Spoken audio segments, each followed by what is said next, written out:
Selamat siang, selamat sore. Semoga semuanya dalam keadaan sehat dan sentosa. Pada hari ini kita akan bersama-sama mempelajari tentang determinan dan inverse matrix. Pada kuliah yang lalu kita sudah mempelajari bentuk operasi-operasi yang lain, yaitu bentuk penjumlahan matrik, pengurangan matrik, dan perkalian matrik. Jadi selanjutnya kita akan bersama-sama belajar tentang determinan dan inverse matrik.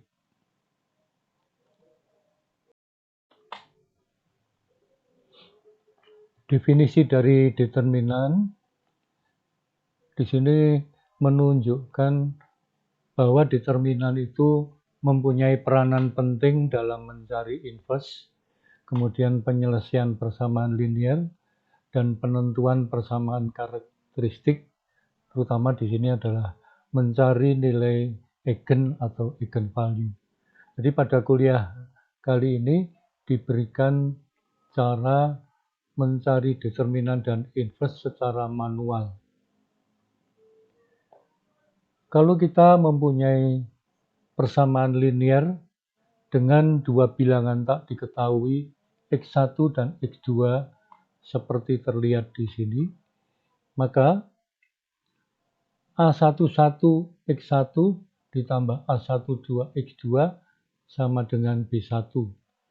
A21x1 ditambah A22x2 sama dengan B2. Ini persamaan linear yang umum kita ketahui, dan kalau itu mau kita tulis dalam bentuk matrik, maka penyelesaiannya adalah tertulis seperti di sini, yaitu bahwa matrik A dengan order 2x2 dikalikan dengan matrik X, matrik kolom, itu hasilnya adalah matrik B. Kalau kita cari penyelesaiannya, maka besar dari X1 sama dengan A22 kali B1 min A12 kali B2 dibagi dengan A11 kali A22 dikurangi dengan A12 kali A21. Sedangkan X2 sama dengan A11B2 min A21B1 dibagi A11A22 dikurangi A12A21. Jadi yang penting yang terlihat pada gambaran ini adalah pada bagian penyebut. Jadi pada penyebut itu sama, yaitu A11 kali A22 min A12 kali A21. Inilah yang penting dalam mencari atau menyelesaikan persamaan simultan. Bentuk itu kita beri notasi singkat, yaitu bahwa A11 A22 min A12 A21 sama dengan ini simbol untuk determinan, yaitu terletak di dalam kurung dengan kurung tegak. Agar determinan A11, A12, A21, A22 itu bisa diperoleh A11, A22 min A12, A21 pada bagian penyebut tadi, maka suku-suku tersebut harus dikalikan secara diagonal. Jadi nanti A11 kalikan A22 dan dikurangi dengan A12 kali A21. Hasil kali adalah A11 kali A22, arahnya diagonal, dikurangi dengan hasil kali A12 kali A21. Maka bentuk determinan ini kita namakan sebagai determinan order 2. Ada 2 baris dan 2 kolom. Jadi determinan hanya bisa dicari pada matrik dengan bentuk bujur sangkar saja. Nah, secara umum, determinan itu didefinisikan sebagai susunan bilangan yang berbentuk bujur sangkar yang diselesaikan menurut aturan-aturan matematika tertentu. Order suatu determinan itu ditentukan oleh jumlah baris dan jumlah kolom dalam determinan. Kalau A adalah sebuah matrik, maka determinan yang terbentuk dari elemen-elemen matrik A tersebut disebut sebagai determinan dari sebuah matrik dan diberi notasi det A atau A di dalam kurung tegak. Sebagai contoh bisa kita lihat di dalam matrik ini. Jadi matrik A adalah matrik 3 kali 3 dengan elemen A11, A12, A13 dan seterusnya sampai A33. Maka determinan dari A adalah det A atau A dalam kurung siku. Semua elemen yang ada dalam matrik itu menjadi elemen dalam determinan, tetapi dengan tanda kurungnya adalah kurung tegak. Jadi A11, A12, dan seterusnya itu kita sebut sebagai elemen determinan. Kalau elemen-elemen ini berupa bilangan, maka penjabaran determinan ini akan menghasilkan sebuah bilangan tunggal. Jadi yang dihasilkan hanya sebuah bilangan tunggal. Nah, tentu di dalam mencari nilai dari determinan tersebut, ini memerlukan suatu cara tertentu sebagai kita lihat dalam skema ini. Jadi dengan skema anak panah.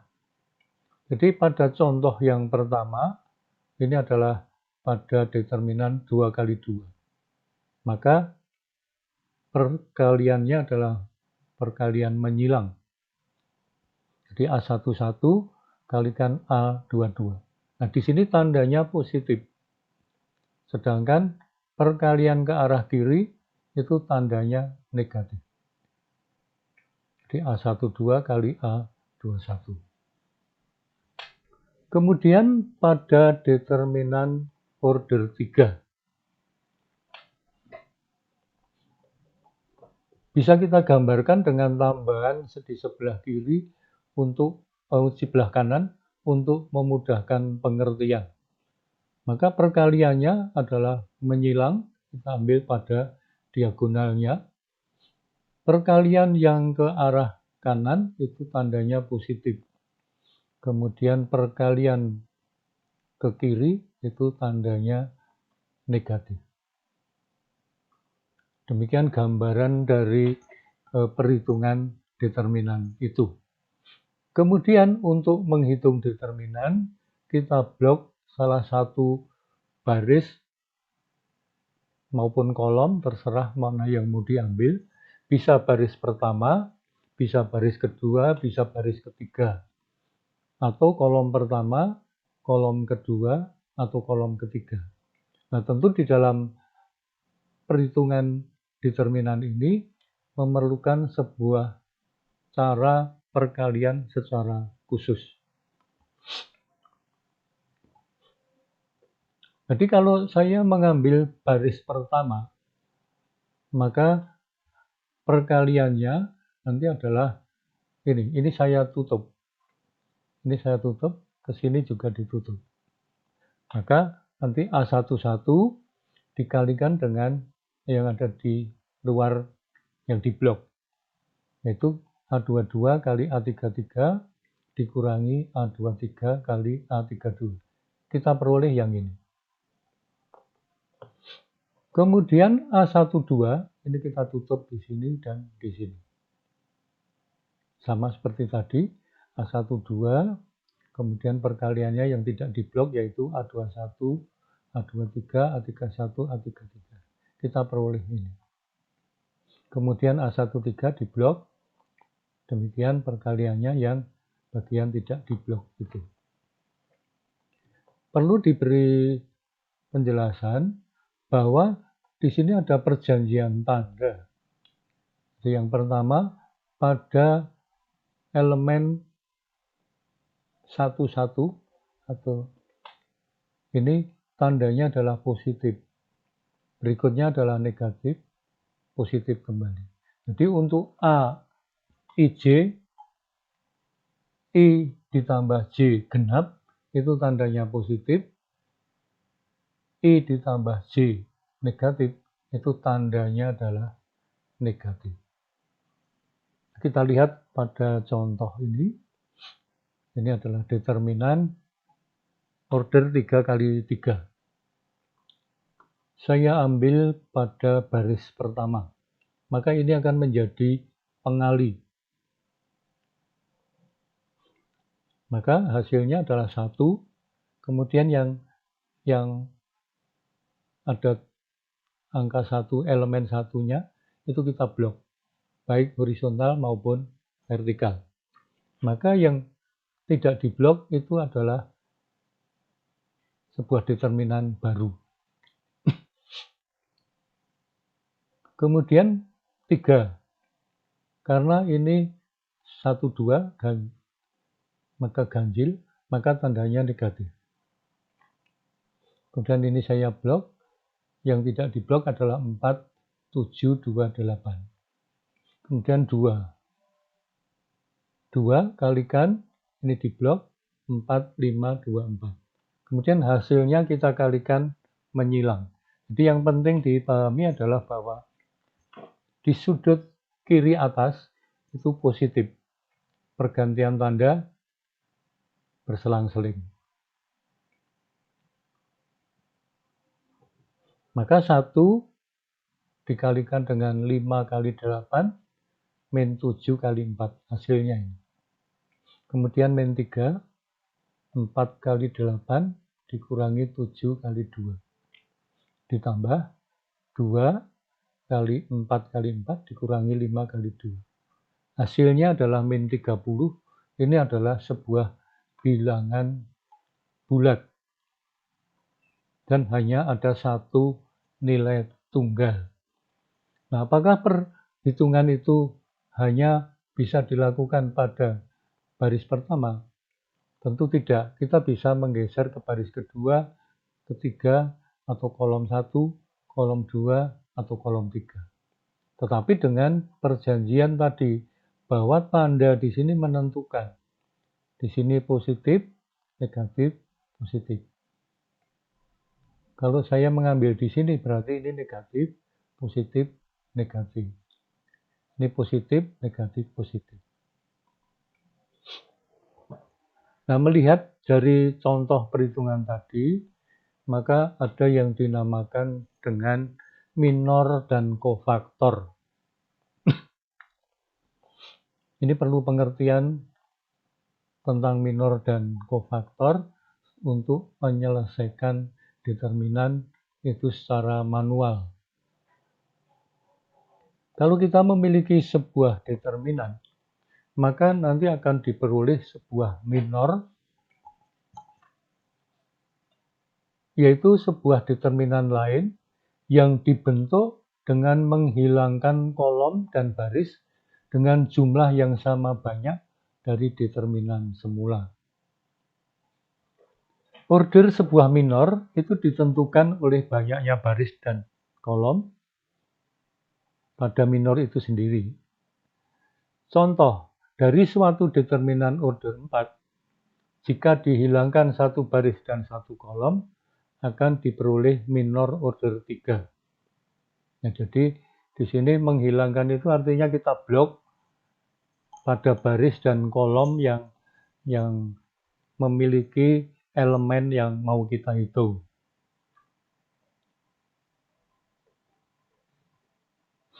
Dari determinan berikut akan diperoleh determinan berorder 2 dengan menghapus baris pertama dan kolom sembarang. Jadi dengan menghapus baris pertama dan masing-masing kolom pertama, kedua, dan ketiga akan diperoleh seperti ini. Coba kita lihat contoh determinan A ini, determinan dengan order 3 kali 3. Jadi minor itu nanti bisa kita peroleh, katakanlah saya mengambil pada baris pertama. Jadi minor A11 itu adalah dengan menutup ini A11 dan baris di mana A11 itu berada, juga kolomnya. Maka minornya adalah A22, A23, A32, A33. Jadi sebuah determinan baru yang ordernya satu di bawah order semula. Nah, bagaimana penggambaran cara memperolehnya kita lihat seperti ini. Jadi yang elemen yang memiliki yang kita hitung itu kita blok baik barisnya maupun kolomnya. Maka sisanya ini adalah sebuah minor, dan minor itu adalah sebuah determinan baru. Kemudian A12 ini diperoleh dari mana? Ini kita blok. Jadi sisanya adalah A21, A23, A31, dan A33. Minor A13 adalah A21, A22, A31, A32, yaitu determinan dengan order 2 kali 2. Cara memperolehnya seperti terlihat di sini. Jadi di blok baris dan kolom yang ada A13. Ini adalah minornya.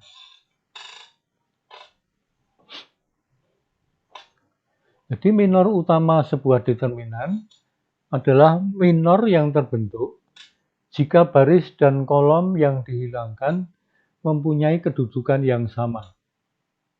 Determinan berorder 3 mempunyai 3 buah minor utama berorder 2. Jadi kalau saya blok ini yang baris, maka nanti akan ada 3.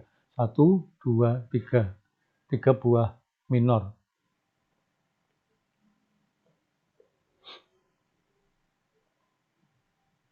Inilah minor-minor yang diperoleh.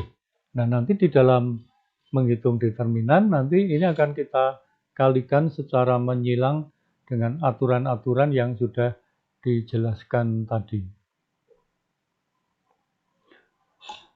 Kemudian kofaktor suatu elemen dari determinan, yaitu dengan memberi tanda plus atau minus yang sesuai dengan minor yang terbentuk, dengan menghilangkan baris dan kolom yang memuat elemen tersebut. Jadi yang dihilangkan misalkan A11, yaitu baris dan kolom yang memuat elemen A11. Kemudian tanda yang diberikan tergantung pada letak elemen tersebut dalam determinan. Yaitu kalau I, J genap, maka tanda positif. I tambah J ganjil, maka tandanya negatif. Ini penjelasan yang diberikan tadi. Jadi terletak pada baris ke I dan kolom ke J. I plus J ganjil, tanda yang diberikan negatif.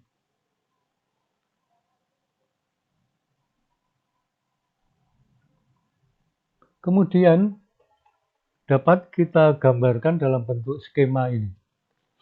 Jadi entah berapapun determinan itu ordernya, maka yang penting adalah bahwa paling kiri atas itu tandanya positif. Kemudian berganti-ganti, berselang-seling. Sehingga tidak perlu kita menghafalkan. Ini yang sebagai pegangan kita di dalam mencari nilai kofaktor ataupun lebih lanjut hasil dari determinannya. Maka dengan demikian Dari determinan yang dijelaskan tadi, maka kofaktor elemen A11 adalah kita simbolkan dengan A11 dengan superskrip C. Nah, kita kalikan menyilang di sini. Ini kita kalikan A22 kali A33 dikurangi A23 kali A32. Kemudian kofaktor A12 kita simbolkan dengan A12 superskrip C. Diberi tanda dulu negatif jadi di sini. Negatif, kemudian baru A21 kali A33 di dalam kurung dikurangi dengan A23 kali A31. A13 kofaktor adalah A21 kali A32 dikurangi A22 kali A31. Tandanya positif. Demikian cara perhitungan determinan itu dapat kita lakukan. Kemudian cara mencari determinan itu dapat dihitung melalui kofaktor-kofaktor yang diperoleh dari salah satu baris atau kolomnya. Jadi kita bebas memilih baris mana atau kolom mana. Jadi nanti kita pilih sembarang. Tapi hanya dipilih satu baris saja atau satu kolom saja.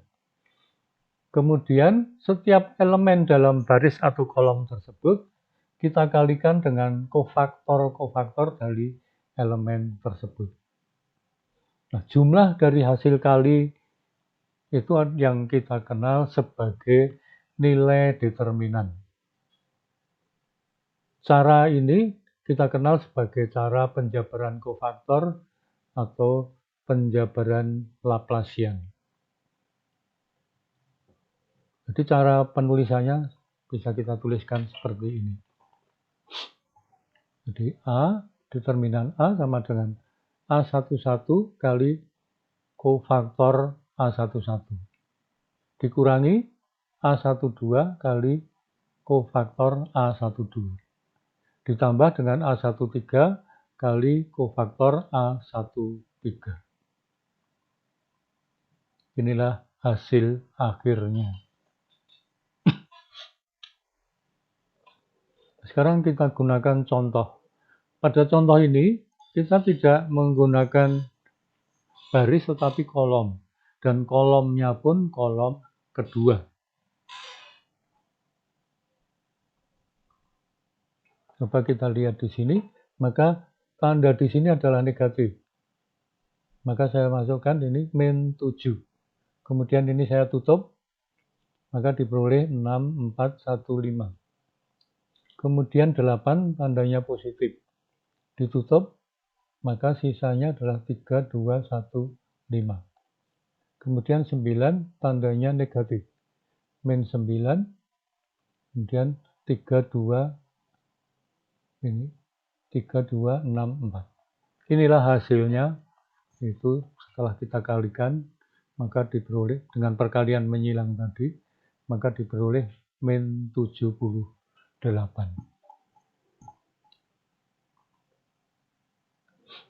Sekarang bagaimana cara mencari determinan order yang lebih tinggi, yaitu order 4 berikut ini. Jadi kita memiliki determinan order 4 baris dan 4 kolom. Sekarang akan kita cari determinan itu berdasarkan baris pertama. Maka setiap elemen baris pertama harus dikalikan dengan kofaktornya. Nah, caranya adalah seperti ini.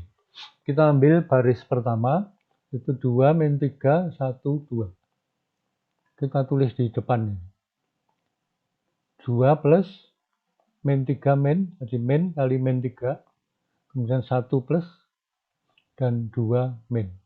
Kemudian mencari kofaktornya, yaitu dengan menutup baris dan kolomnya. Kita tutup di sini.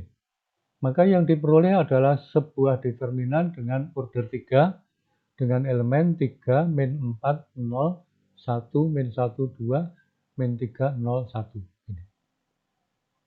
Kemudian diambil min 3, ditutup di sini. Maka kofaktornya adalah 1, min 4, 0, 0, min 1, 2, 5, 0, 1. Yang ini. Kemudian 1, ini kita tutup, maka 1, 3, 0, 0, 1, 2, 5, min 3, 1. Dan yang terakhir di sini, yaitu min 2, ini ditutup, 1, 3, min 4, 0, 1, min 1, 5, min 3, 0.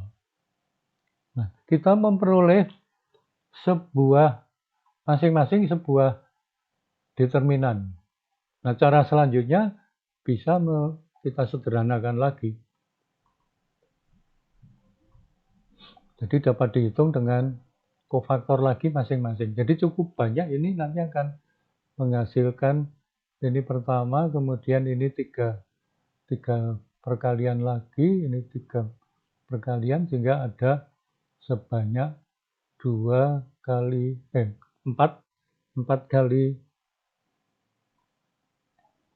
3. Jadi ada 12 perhitungan.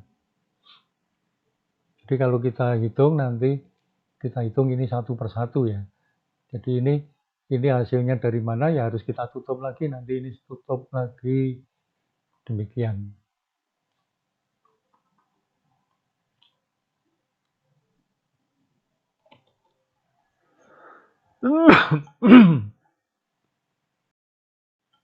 Selanjutnya kita pelajari tentang sifat-sifat determinan. Ini sifat-sifat determinan ini sangat penting untuk menyelesaikan determinan tersebut, terutama kalau kita memiliki determinan dengan order yang sangat tinggi. Tetapi dalam hal ini saya tidak akan membahas lebih luas karena selanjutnya nanti penyelesaiannya adalah dengan Excel dan MATLAB.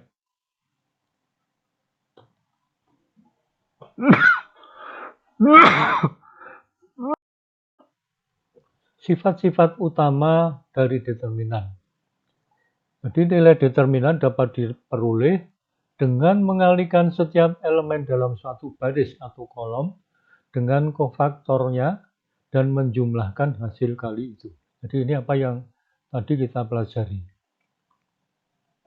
Kemudian harga determinan tidak berubah jika baris diganti menjadi kolom dan kolom menjadi baris. Jadi kalau kita tukarkan itu tidak berubah. Jika dua baris atau dua kolom tempatnya ditukarkan, tanda determinan itu berubah. Jadi misalkan ini A1, A1, A2, B1, B2. Kemudian saya tukar ini barisnya ke atas. Ini maka harus diberi tanda negatif. Jika ada dua baris atau kolom yang identik, maka harga determinan tersebut sama dengan 0. Jadi karena ini nanti A1 kali B1 dikurangi A1 kali B1 itu 0. Jika semua elemen salah satu baris atau kolom dikalikan dengan faktor yang sama, maka determinannya pun dikalikan dengan faktor tersebut. Jadi misalkan di sini K kali A1, K kali A2. Maka ini bisa saya keluarkan. K. Jadi tidak B1, B2-nya tidak kita keluarkan. Jadi hanya baris pertama saja. Jika elemen-elemen salah satu baris atau kolom ditambah atau dikurangi dengan kelipatan elemen-elemen baris atau kolom yang lain yang bersesuaian, maka harganya tidak berubah. Jadi seperti ini. Jadi kalau A1 ini aslinya, kemudian saya kurangi dengan K kali A2, Kemudian di sini juga B1 kali K kali B2, maka hasilnya tetap. Jadi demikian itu sifat-sifat dari determinan yang nanti kalau untuk mencari determinan-determinan dengan order tinggi, ini akan lebih memudahkan dalam penyelesaian. Bentuk operator yang lain adalah inverse matrix.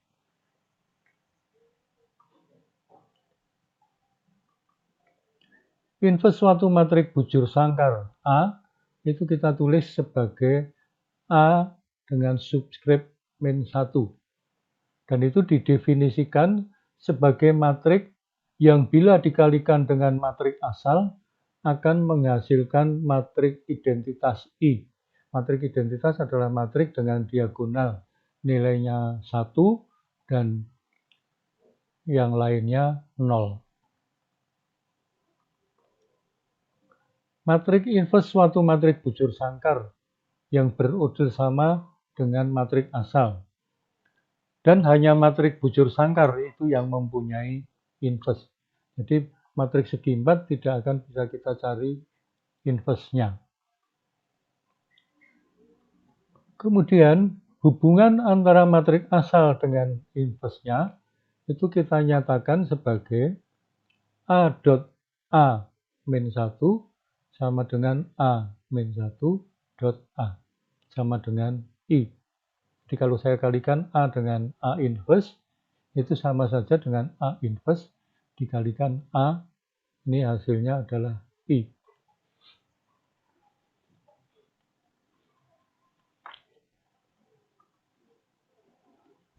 Persamaan tersebut menunjukkan bahwa sebuah matriks dan inverse-nya itu selalu komutatif, artinya bisa dibolak-balik. Nah, sekarang bagaimana pengertian inverse matriks tersebut kalau kita lihat pada aljabar skalar? Coba kita lihat di sini. Kalau saya mempunyai sebuah bilangan A dan B, kemudian A kali B itu sama dengan 1.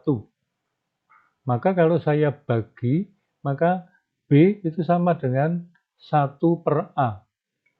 Nah, 1 per A itu kan sama dengan A pangkat min 1. Maka pada aljabar matriks hubungannya juga seperti itu. Jadi A dot B itu sama dengan I. I adalah matriks identitas. Dari hubungan tersebut tampak bahwa B adalah inverse dari A. Atau kita tuliskan ini. Jadi A sama dengan inverse, B sama dengan inverse A. Dan sebaliknya juga. A sama dengan inverse B. Nah, di dalam perhitungan ini yang dikenalkan adalah cara menghitung dengan matriks kofaktor saja. Di cara atau metode yang lain nanti tidak kita berikan, hanya memberikan pengertiannya saja. Kalau tadi kita mengenal adanya kofaktor, maka kalau kita hitung nanti di dalam perhitungan matriks itu kita akan memperoleh sebuah matriks kofaktor. Jadi kofaktor tersebut diperoleh dari determinan matriks asal. Untuk menunjukkan matriks kofaktor itu dapat kita lihat pada matriks ini, matriks dengan order 3x3 dengan elemen A11, A12, A13 sampai A33.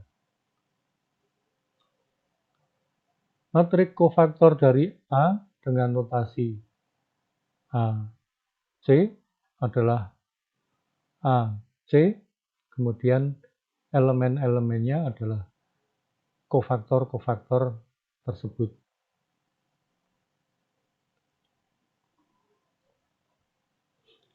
Setiap kofaktor diperoleh dari determinan A. Jadi kalau kita punya ini determinannya, maka harus kita hitung satu per satu. Jadi saya Tapi harus dihitung semuanya kalau ini. Jadi A11, A12, A13. Maka ini kofaktornya. Kita hitung. Angkanya nanti menjadi elemen dari matriks kofaktor. Jadi A11 ditutup, horizontal dan vertikal diperoleh ini. Ini adalah kofaktornya. Hasil perkaliannya adalah nilai dari A11 kofaktor. A12 kofaktor adalah minus, jangan lupa. Jadi plus minus, minus. Kemudian ditutup A21, A23, A31, A33. Kemudian A13, demikian pula. Ini, hasilnya ini, tandanya positif. Nah, demikian kita hitung keseluruhannya. Jadi pada inverse itu harus kita hitung keseluruhannya. Kita turun ke bawah. Gitu. Jadi semuanya harus kita hitung. Maka dengan cara yang sama, itu dapat kita bentuk sebuah matriks kofaktor, yaitu sebuah matriks bujur sangkar yang memiliki order sama dengan matriks asalnya. Coba kita lihat contoh ini. Contoh matriks A 3x3. Maka sekarang kita hitung matriks kofaktornya. Jadi saya ambil pada baris pertama. Maka ditetapkan sebagai berikut. Ini. Coba kita lihat. Tapi 2, 1, 3-nya tidak kita kalikan ya. Yang dikalikan hanya yang di dalam ini. Ini kita kalikan tanpa memasukkan A11, A12, A13. Ini hasilnya. Jadi 4 kali 5 dikurangi min 2 kali min 3 adalah 14. Kemudian ke A12, ingat tandanya negatif. Maka 0, min 2, 1, 5. Hasilnya adalah min 2. Dan yang ketiga, ini plus, ini kofaktornya. Jadi nilai kofaktornya adalah min 4. Demikian seterusnya kita cari kofaktor-kofaktor yang lain. Ini hasilnya. Jadi harus dihitung satu persatu. Jadi ada 9 buah kofaktor. Maka dari kofaktor-kofaktor yang ada, itu kita akan membentuk sebuah matriks kofaktor dengan elemen-elemen kofaktor-kofaktor yang diperoleh sesuai dengan elemen-elemennya tadi. Dari definisi matriks kofaktor, tampak bahwa bila matriks asal adalah simetri, maka matriks kofaktornya juga simetri.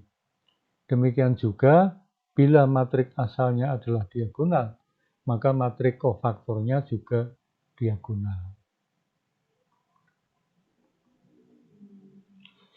Nah, kemudian langkah berikutnya adalah mencari matriks adjoint. Jadi, matriks adjoint itu kita sebut juga sebagai matriks adjugate. Ini merupakan sebuah matriks transpose dari matriks kofaktor. Jadi dengan tanda matriks adjoint A itu dinotasikan dengan A dengan superskrip A. Jadi caranya adalah sebagai berikut. Jadi ini kita transpose. Jadi A matriks adjoint itu adalah A kofaktor yang ditranspose. Kita tukarkan baris dengan kolom. Jadi tadi barisnya adalah A11, A12, A13 itu menjadi kolom.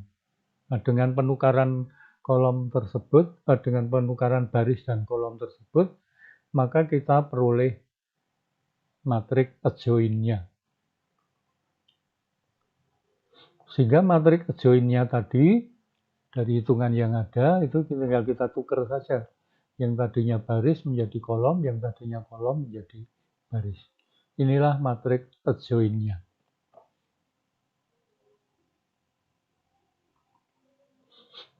Nah, selanjutnya, baik itu kofaktor, adjoint, dan seterusnya, itu akan kita gunakan di dalam mencari inverse suatu matrik. Untuk menunjukkan hubungan antara matrik adjoint dengan operasi inverse, maka kita perhatikan dulu hasil perkalian matrik dengan adjointnya. Jadi ini adalah A dot A adjoint, itu adalah matrik asli dikalikan dengan matrik adjoint. Perkalian matrik adalah perkalian antara baris dengan kolom. Ingat cara perkalian matrik. Maka hasil kalinya adalah sebuah matrik B. Bagaimana hasilnya kita lihat di sini. Perkaliannya tidak saya tunjukkan di sini. Jadi tentunya B11 adalah A11 kali A11 kofaktor ditambah A12 kali A12 kofaktor ditambah A13 kali A13 kofaktor.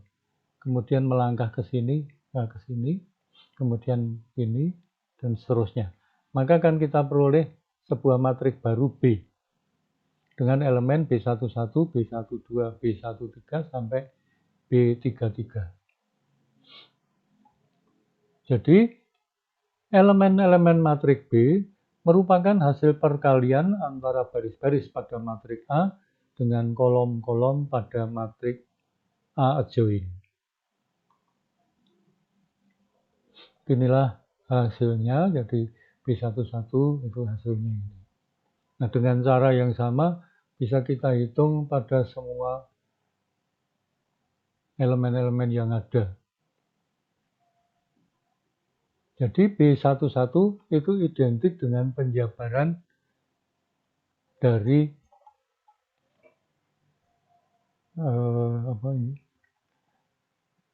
A dengan determinan A. Demikian sehingga nanti kita akan bisa memperoleh hubungan itu. Jadi A adjoint adalah seperti ini. Jadi ini kalau saya sederhanakan, maka akan menjadi bahwa A adjoint sama dengan A kali I. I adalah matrik identitas, matrik satuan. Nah, sekarang kalau saya kalikan, nanti akan menjadi ini. Jika kedua ruas saya bagi dengan A, determinan A, maka hasilnya ini. Jadi A adjoint per diferensial A, determinan A sama dengan I. Maka ini kita namakan sebagai inverse. Jadi A inverse sama dengan A adjoint dibagi determinan A. Jadi demikian di dalam menghitung inverse matrik, maka cara pertama tadi adalah dengan mencari matrik kofaktornya, kemudian ditranspos akan kita peroleh matrik adjoint, kemudian juga dicari determinan dari matrik tersebut.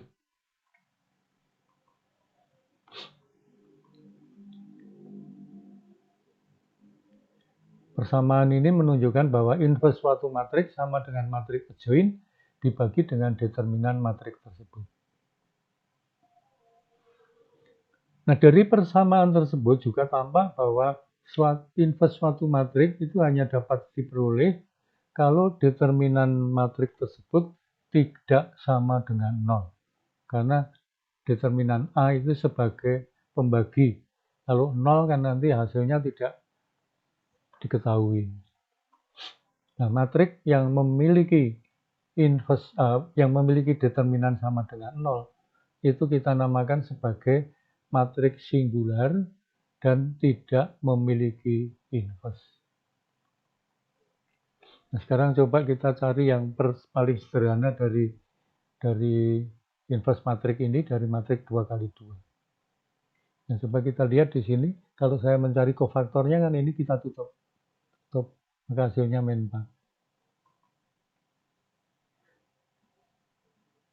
Kemudian saya tutup di sini, diperoleh 3 tapi tandanya min 3.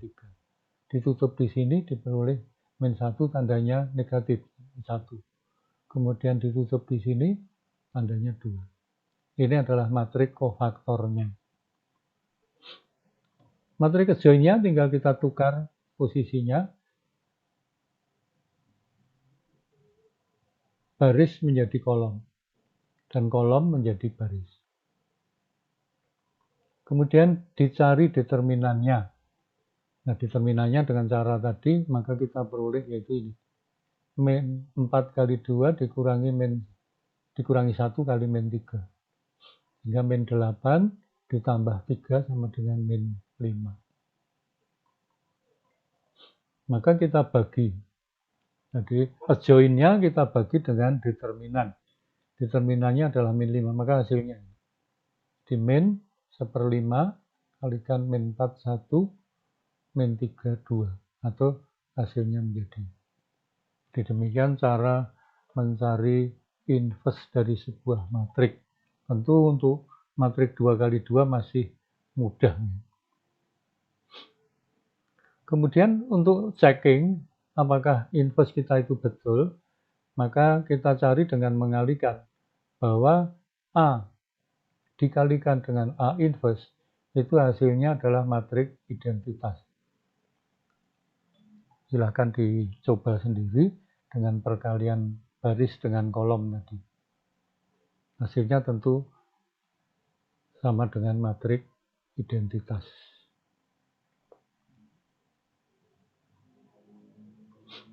Coba sekarang kita cari matrik 3 kali 3. Nah, tentu di sini saya tidak menunjukkan bagaimana mencari matrik kofaktornya ya. Jadi coba kita lihat di sini. Jadi ini adalah matrik aslinya, kita mau cari inverse-nya. Tentu pertama kita cari kofaktornya dulu. Kalau ini saya tutup, maka yang diperoleh adalah min 2 kali min 3 itu adalah 6, dikurangi 4 kali min 1, berarti 6 ditambah 4 itu 10. Ke sini sama caranya. Min 1 kali min 3, min, tanda di depan min 1 kali min 3 itu 4, dikurangi dengan 4 kali 2, 6, adalah min 5. Demikian seterusnya. Jadi kita kalikan satu persatu semuanya, maka diperoleh kofaktornya ini. B kofaktor. Kemudian dibikin adjoinnya dengan menukarkan baris dan kolom. Kemudian dihitung determinannya. Determinan juga tidak saya tunjukkan cara menghitungnya. Jadi determinannya adalah 40. Maka determinan inverse matriknya adalah 1/40 kali matrik. Demikian contoh perhitungan matrik yang kita kerjakan secara manual. Memang tidak begitu mendalam, juga mungkin sulit untuk menghitung matrik dengan order lebih tinggi. Tapi ini hanya sekedar pengenalan saja, maka yang penting di sini adalah mengetahui kemudian bagaimana sifat-sifat dari matrik tersebut, karena nanti penyelesaian selanjutnya kita akan menggunakan Excel ataupun MATLAB. Sekarang kita pelajari sifat-sifat matrik. Banyak sifat-sifat serta aturan-aturan yang berkaitan dengan inverse matrik yang berguna dalam penyelesaian masalah. Nah, tentunya ini untuk menyelesaikan matrik dengan order yang lebih tinggi. Meskipun caranya kalau kita hitung secara manual juga tidak mudah kecuali metode yang terakhir nanti. Jadi yang pertama adalah inverse dari inverse matrik adalah matrik asal. Jadi kalau kita cari inverse-nya kemudian kita inverse lagi, maka akan diperoleh matrik asalnya. Dengan catatan bahwa matriknya tidak singular. Kemudian inverse suatu matrik adalah tunggal. Artinya bila A dot B sama dengan I dan A dot C sama dengan I, maka tentu B itu sama dengan C sama dengan A inverse. Inverse dari hasil kali dua matriks bujur sangkar adalah hasil kali inverse-nya, tetapi dalam urutan yang terbalik. Jadi A dot B kita kalikan kemudian di inverse, itu sama dengan B di inverse kalikan A di inverse. Inverse dari transpos suatu matriks berlaku hubungan A transpos inverse sama dengan A inverse yang ditranspos. Inverse dari jumlah dua buah matriks tidak sama dengan jumlah inverse-nya. Jadi A ditambah B di inverse itu hasilnya tidak sama dengan A di inverse ditambah B di inverse.